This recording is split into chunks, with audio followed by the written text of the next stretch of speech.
ये मोदी पानी को रोकेगा आपके घर तक लाएगा। पर हक हिंदुस्तान का है, इस पानी पर हक हरियाणा के किसान का है,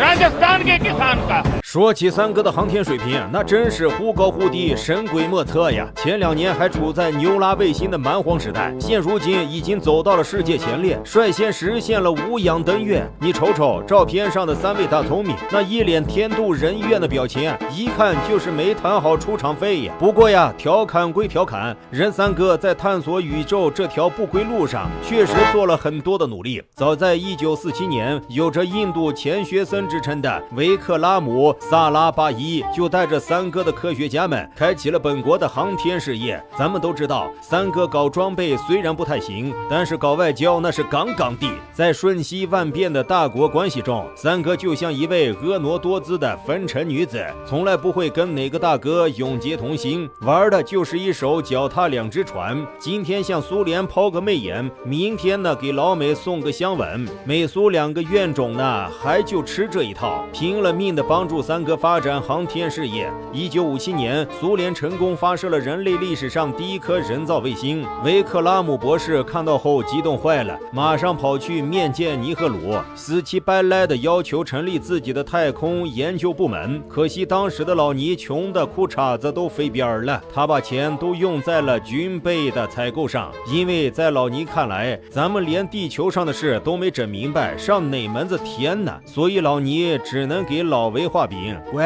咱现在不上天啊，等哥攒够了钱，一定给你盖最称头的航天中心。结果呢，1961年，老美公布了阿波罗的登月计划，憋了10多年的老维再也忍不了了，他拉来了一帮科学家，成立了印度国家空间研究委员会，然后跑到西南部的喀拉拉邦的一个小渔村，建设了印度的第1个航天发射场，并起名顿巴航天中心。这个航天中心有多航天呢？它的主要建筑就是一座老教堂，旁边的牛棚改造成了实验室。在这里呢，咱们就不得不佩服老维的格局了。他选的这个地方虽然鸟不拉屎，却是地球上为数不多的优质火箭发射场。这里接近赤道，处于进行大气研究的理想位置。由于空间地理的便利，苏联、美国、英国和法国都到这里发射自己的探空火箭，堪称宇宙级的公共厕所。当然用了人家厕所，你总得表示表示。1962年，老维甄选了5名科学家跑美国国家航天局偷师学艺，其中的卡姆后来成了印度导弹之父。1975年，苏联将三哥的第1颗国产卫星阿耶波多号送入太空。1984年，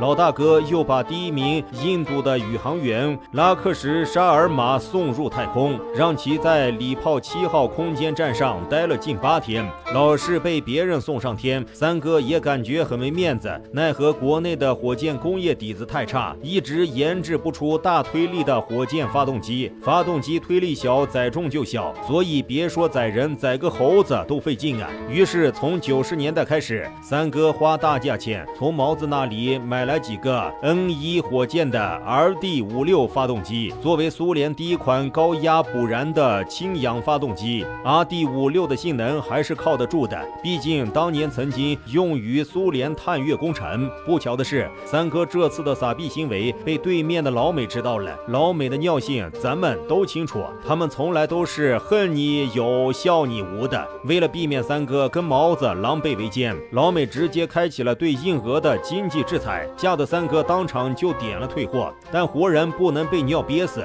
既然买不了，那咱就曲线救国呗。于是毛子派了一系列专家跑印度来指导三哥仿制发动机，仿制的结果也是惊人的，不说跟原机的性能一毛一样吧，那简直是毫无瓜葛呀。三哥自己的 GSLV 系列火箭8次发射5次失败，成功率不足40%，把毛子的专家都逼到自我怀疑了。但印度这个民族自古以来都有颗超载的心，不论是火车还是摩托车，即使上天也不在话下。即使一个发动机不行，那咱多多上几个倍，毕竟大力出奇迹嘛。于是三哥开发出了 GSLV Mark 3重型火箭，直接在主体火箭的舰体的两侧各绑了2个印度国产 S200固体燃料火箭助推器，体积重量之大，位居世界第3。结果因为火箭负载太重，同步轨道运载能力还是不达标，只能勉强的发射大型通信卫星和侦察卫星，稍微有点超重的可能舰毁人亡。好在三哥的科学家们自强不息，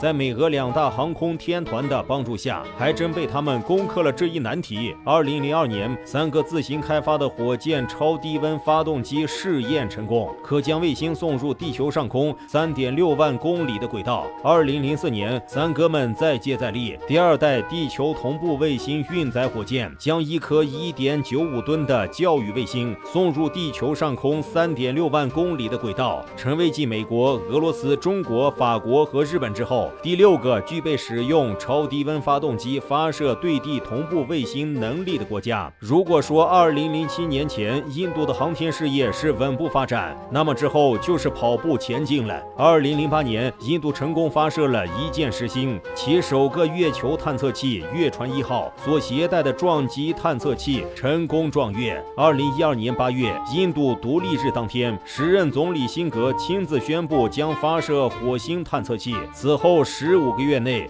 印度以不可思议的速度完成了火星探测器的建造，并在运载火箭载荷不足的情况下发射，比原计划提前了3到5年。2014年9月，印度曼加里安火星探测器成功进入环火星的轨道，印度成为亚洲首个、全球第4个成功开展火星探测的国家。作为比中国提前登陆火星，又具备独立发射火箭进入太空的国家，刚上台的莫老先彻底飘了，他一口气提出了月球火星探测、太阳金星探测以及一系列载人航天的宏大项目。那意思很明显，老子要一鼓作气，争取坐稳亚洲带头大哥的宝座。2017年，印度以一箭104星的破纪录的发射轰动全球。可惜啊，等明眼人看完参数，懂卫星的和不懂卫星的都愣了，因为三哥的104颗卫星加起来的重量还比不上一颗北斗卫星，其中一颗650千克，其余的大部分重量甚至连5000克都不到。所以有网友嘲讽道：“尼玛，你们上太空种土豆呢